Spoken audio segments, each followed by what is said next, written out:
Kevin, what are you thinking? Marriage isn't charity. You need to consider your position and the responsibilities you have. There are surely more suitable women for you. Thomas, the father of my sister Sarah's fiance, glanced at Sarah and said, Thomas, I truly want to support Kevin as his wife. So please. You just want to marry into money. We don't need someone with no parents and no education. How dare he say such a thing? I didn't raise Sarah to let her be treated like this. Who do you think you are? But before I could finish, he splashed a glass of water in my face. Everyone was stunned, and I struggled to contain my rising anger as I said, I understand your feelings. In that case, I have an idea. An idea? The $300 million deal is off. My name is Michael Smith, 45 years old. I'm the CEO of a company that runs an online fashion store. I might be tooting my own horn, but I'm a stylish middle-aged man. Right now, there's an unprecedented fashion boom among middle-aged men, and I'm at the center of it. In fact, the term stylish middle-aged man became popular thanks to a project team I led. A few years ago, I saw that middle-aged men would become the focal point of this fashion era and launched a fashion site specifically for them with the slogan, "The internet is my fitting room." It all started from a barren landscape where the concept of buying clothes online was non-existent. Men in general find shopping a hassle. While there might be some fun in it when you're young, by middle age, no one has time to visit fashion malls and try on various outfits. Even if they did have the time, they wouldn't have the energy. However, it's not like they have no interest in fashion at all. In fact, there are quite a few middle-aged men who are even more passionate about fashion than women, because they want to attract women. Well, that's not the only reason. There's an old saying by a philosopher, something about fashion being the expression of the soul. The expression of the soul has nothing to do with age or gender.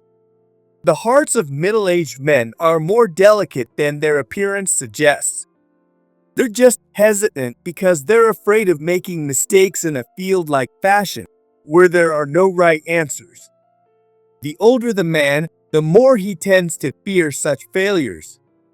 To help them enjoy fashion without making mistakes, I launched a subscription service with an AI coordinator that nurtures their talent by complimenting them. It can see how well the items they chose suit them in numerical terms. Numbers give reassurance, and that's what middle-aged men need. This caught the attention of the media, and middle-aged men eager for style flocked to download the app. The virtual fitting room system I developed took the world by storm, creating a social phenomenon of stylish middle-aged men. I ended up getting media exposure and became so busy that I barely had time to sleep. It was around that time. My sister, Sarah, at 35, finally found someone to marry. Having graduated from beauty school, Sarah had been thriving as a makeup artist from a young age and was well known in the fashion magazine industry and the entertainment world. Leveraging those connections, she helped with my company's PR whenever she could, which was a huge help to me. It's no exaggeration to say that I couldn't have grown this much without Sarah's support. Last year, I noticed that Sarah had suddenly become even more beautiful. When a woman falls in love, her fashion sense clearly changes. For a workaholic like Sarah, this change was even more noticeable. Could it be that you found a boyfriend? When I asked, Sarah nodded seriously with a solemn expression. He's very important to me. I had always planned to live for my work, but meeting him changed my mind. What should I do? What should you do? You should get married. Work is important, but it can't replace a woman's happiness. Yeah, you're right. However, Sarah looked down with an expression that didn't match the happy news. Is there something else you're worried about? The person I'm seeing is Kevin, the CEO of the major trading company Brown Corp. You've really caught a big fish. He's the young CEO everyone says has a bright future. That's so like you, Sarah. But Sarah still didn't look happy. I'm planning to visit his family to introduce myself soon, but his dad, Thomas, has been a banker his whole life and is said to be very strict. Are you worried about the fact that we don't have parents?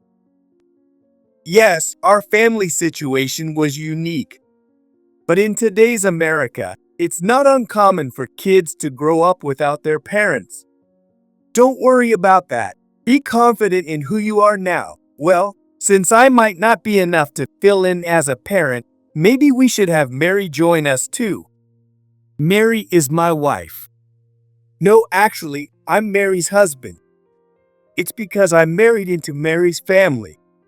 But Mary is really busy with work, unlike you, Michael. Hey now, I'm pretty busy too. Sarah smiled a bit, and I felt relieved. If Mary can be there, it would be reassuring. Are you saying I'm not enough on my own?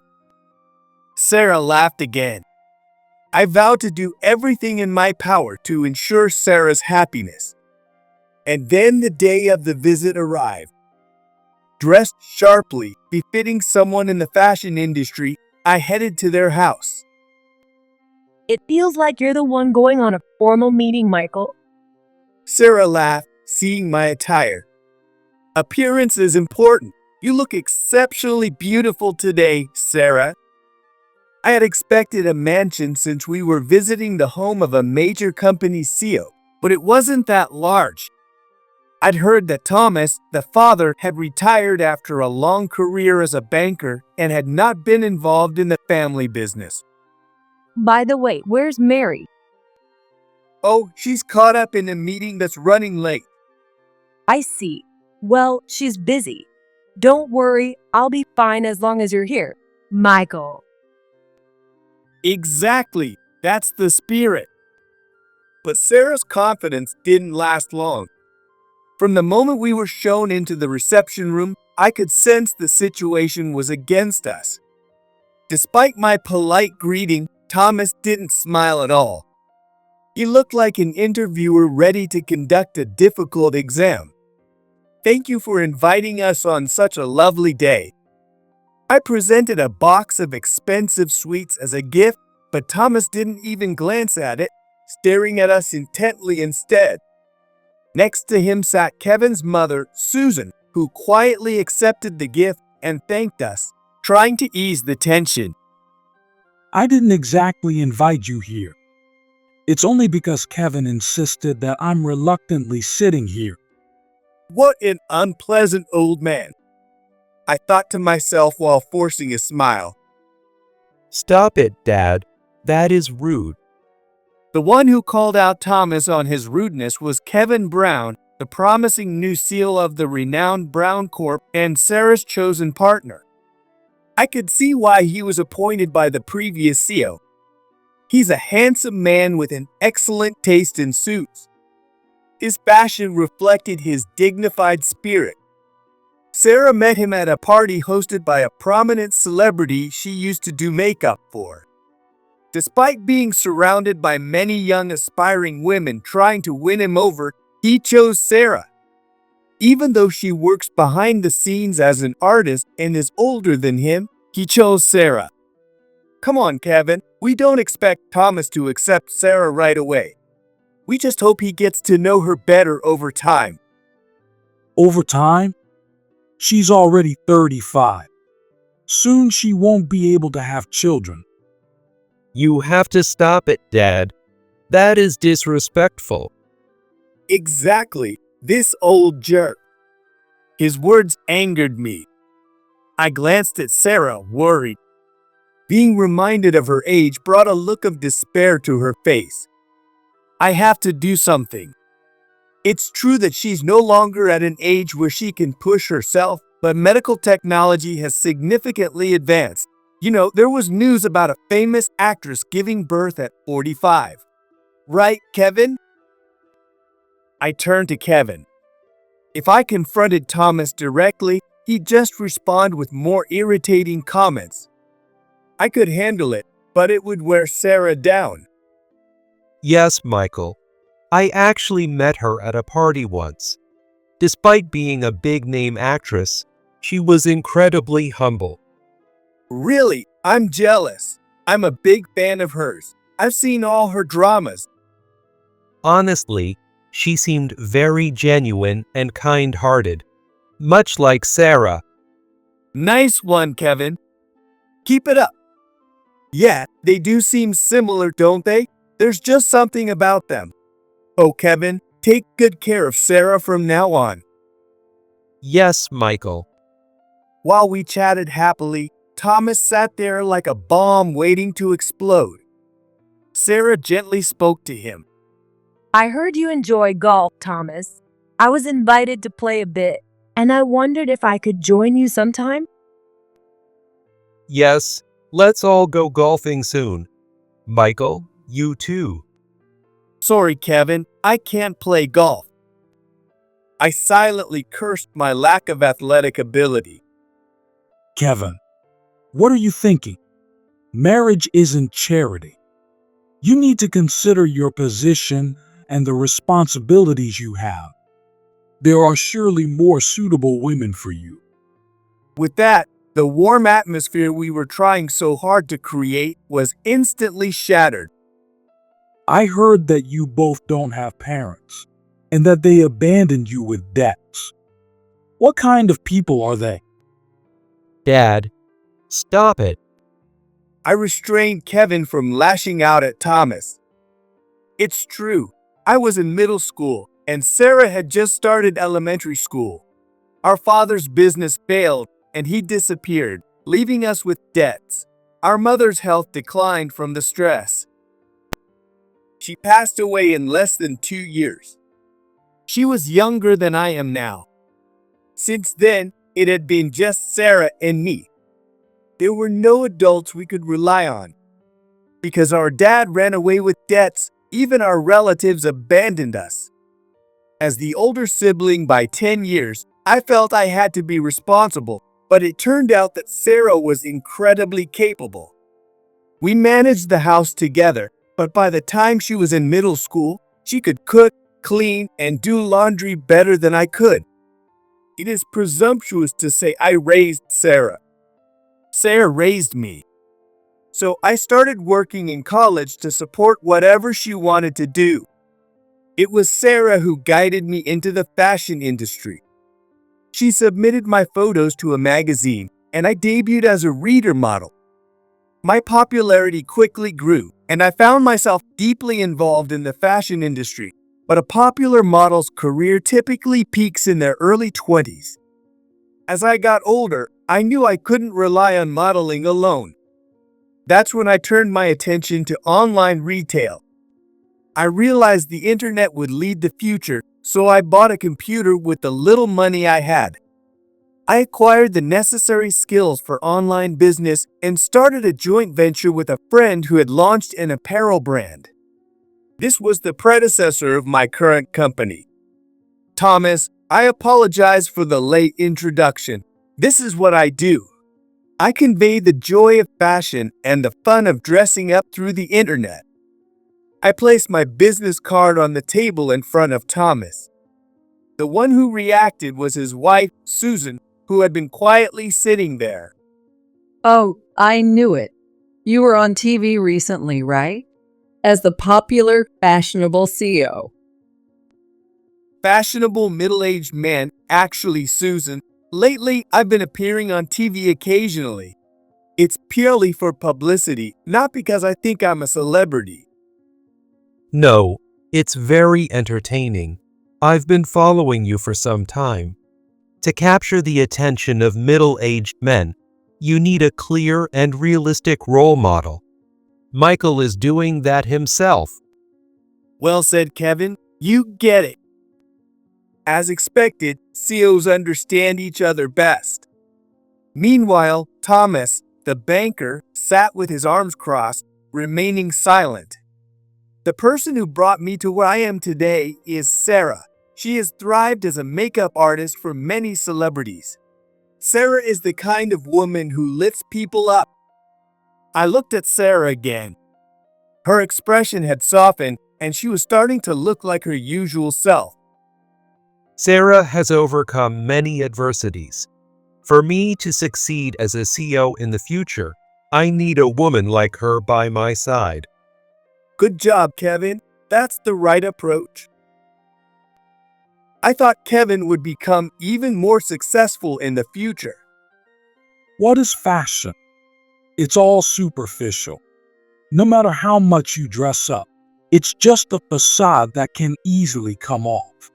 People like you, who stir up society, are the least trustworthy. His bitter words made me almost stand up in anger, but Sarah held me back this time. Calm down, Michael. I'll talk to Thomas myself. Sarah. It pained me to see the distressed look on her face. Thomas, all I want is to support Kevin as his wife. I almost felt sorry for Sarah, whose voice was shaking. I had planned to dedicate my life to my work because it made me the happiest. But when I met Kevin, I realized that if we could share our struggles together, that would be true happiness. I feel the same way, Dad, Michael. Sarah seemed a bit more at ease after saying what she needed to say. The only one opposing this union here is the stubborn Thomas. Appealing to emotions is a shallow tactic. You just want to marry into money, don't you? Looks like you neglected your studies too. We don't need an uneducated woman with no parents. Leave. His words made my blood boil. At this point, how can he say such things, claiming Sarah is after money? I couldn't take it anymore. I didn't raise Sarah to let her be treated like this. Who do you think you are? I placed my hands on the table and leaned forward. But the next moment, I felt a shock to my face. Michael. Sarah screamed. Everyone was stunned. It took me a few seconds to realize that Thomas had thrown a glass of water in my face. I'll get something to wipe you. Kevin and Susan quickly ran off somewhere. Sarah, flustered, pulled a handkerchief from her bag and started wiping my face, but I was already beyond my limit. I understand your feelings. In that case, I have an idea. An idea? The $300 million deal is off. What? I didn't want to stay another second in that place. I grabbed Sarah's hand and pulled her up forcefully. Wait, Michael. We're leaving, Sarah. We don't need to deal with someone this pathetic. What did you say? Ignoring Thomas's attempt to retort, I dragged Sarah outside. Wait, Michael. What are you talking about? Canceling the deal? What deal? I was out of breath from running. I couldn't find the words to explain. At that moment, a taxi stopped in front of the house. My wife, Mary, stepped out. Mary. As soon as Sarah saw her, she rushed over. I'm sorry, Sarah. Work ran late. Wait, is the introduction already over? About that, Mary, Kevin's father is an unbelievable jerk. I caught my breath and explained the situation to Mary. Then Kevin appeared. I am deeply sorry, Michael. I can't apologize enough for my dad's rudeness. Kevin apologized. Kevin, you don't need to apologize. It's not your fault, I said, taking off my wet jacket. I should have worn something waterproof. Michael, you got water thrown at you because you leaned forward suddenly. Just because someone picks a fight doesn't mean you have to respond. It doesn't solve anything. Mary said calmly. Moreover, Bringing up the $300 million deal at a personal meeting like this, that information isn't even public yet. Both Thomas and you were out of line. I'm sorry, I just got really angry. Using the $300 million deal as leverage was indeed low. Oh my. Kevin noticed Mary and looked stunned. Kevin, I'm sorry too. It seems one of our subsidiaries has caused you trouble. How do you two know each other? Mary is my wife. Kevin's face turned pale. Is it all right if we go back inside? I'd like to greet Thomas myself. With Mary leading, we all returned to the reception room. The table, which had been drenched in water, was now clean and tidy. Everyone, I apologize for being late. I'm honored to sit here as a mother figure for Sarah, and I hope you'll accept me. Mary greeted modestly. I have no intention of accepting you. Why did you come back? And with more people? Dad, she is. Kevin, more anxious than ever, was visibly distressed. Calm down, Kevin. I want to speak with you, Thomas, not as a CEO, but as a person. Is that all right? Fine. Mary instantly took control of the room. Her presence was commanding. I've been advising Sarah on her relationship for a while, and I know her well. She's not the type to marry for money. But we can't ignore her background. It could tarnish Kevin's image as CEO. You don't have to reveal everything about Sarah. No one will make a fuss.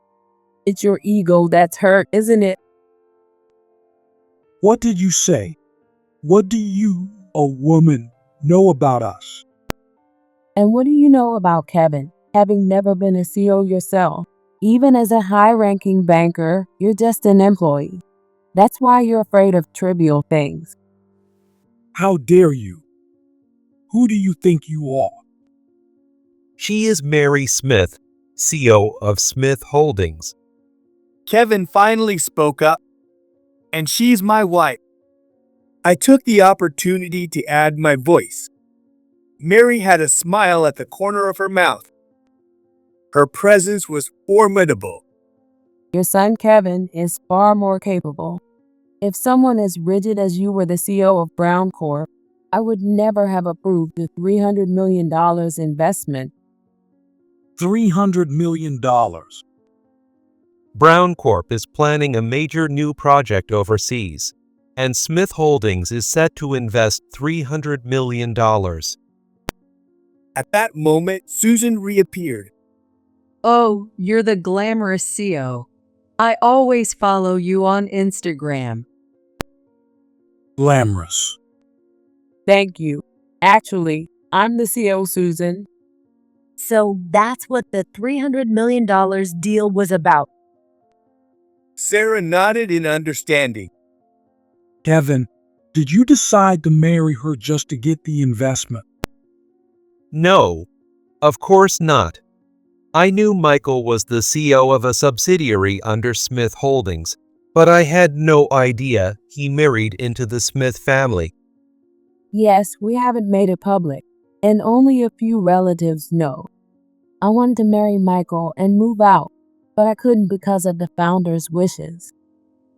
But why would an heiress of such a large company marry a flashy guy like him at her age? Hey, that's rude. I started to lean over the table again, but Mary tapped me on the forehead to stop me. Well, it's hard to explain why, but I've always been a bit of a fangirl. I knew him from his days as a popular magazine model and followed his career when I heard he was starting a business. At the time, I had no idea that Mary, whom I had met through mutual friends, was the heiress of a major corporation. She always reached out and helped me in various ways when I was starting my business. I just thought of her as a beautiful and good friend. Then, about 10 years later, my successful company faced a crisis. a trusted colleague betrayed me and fled overseas with a large sum of money. That's when Mary stepped in to help again. She offered to invest in my company and bring it under her company's umbrella, which is when I learned her true identity. Mary liked you, Michael. Sarah told me this later, and I was surprised. Why didn't she tell me directly? I pondered this for a while, but concluded that Mary might have been scared of revealing the truth. She had experienced people changing around her because of her status. Some people would cozy up to her because of her status, while others would distance themselves. Living as just Mary was challenging for her. To me, Mary is just Mary. Half of her might be the glamorous CEO, but the other half is my wife. But despite looking like a flashy guy at his age, he's silly and fun. That's why I thought I wouldn't be bored marrying him. My father was fiercely opposed, though. I remembered the time I went to greet Mary's parents and had a huge argument with her dad, ending up thoroughly beaten. I thought I could handle him because he was old, but it turned out he was a martial arts master. He threw me and dunked me into the pond in the yard. Being a CEO is a very lonely job. You can never escape the responsibility and pressure, and you end up with no one to talk to as an equal. That's why you need to have someone by your side who is connected to you through love. It was the first time I'd heard Mary speak like this. I couldn't tell if it was her true feelings or just for show. If you care about Kevin, you should approve this marriage. Thomas seemed to be in deep contemplation. I was the eldest son, but I was not allowed to take over Brown Corp. My younger brother succeeded as the second-generation CEO. There were times when I confronted the former CEO, asking why it couldn't be me. Dad, My father told me plainly that I wasn't fit for it. There's nothing I can do for Kevin as a former employee. Do as you please. Thomas had a look of resignation and sadness. I began to feel sorry for Thomas, who seemed forced to yield to the other CEOs around him. Thomas, if you'd like, why don't you start a fashion subscription service with me? A month later, an article hit the news about Brown Corp receiving a $300 million investment from Smith Holdings to expand overseas. Around the same time, Kevin and Sarah got married, holding a beautiful wedding ceremony. Among all the blessings, Sarah shone the most beautifully. Watching her, Mary said to me, I'm glad it worked out well. "Yeah, there were times I wasn't sure how things would turn out. Thanks, Mary." Thomas looks much better now, too. That change happened because he started the subscription service I recommended. Lately, whenever he has free time, he uses the app for virtual try-ons. Fashion isn't just about appearance. Trying to be fashionable can transform a person from the inside out. I sincerely hope to continue making people happy through fashion with Mary's support.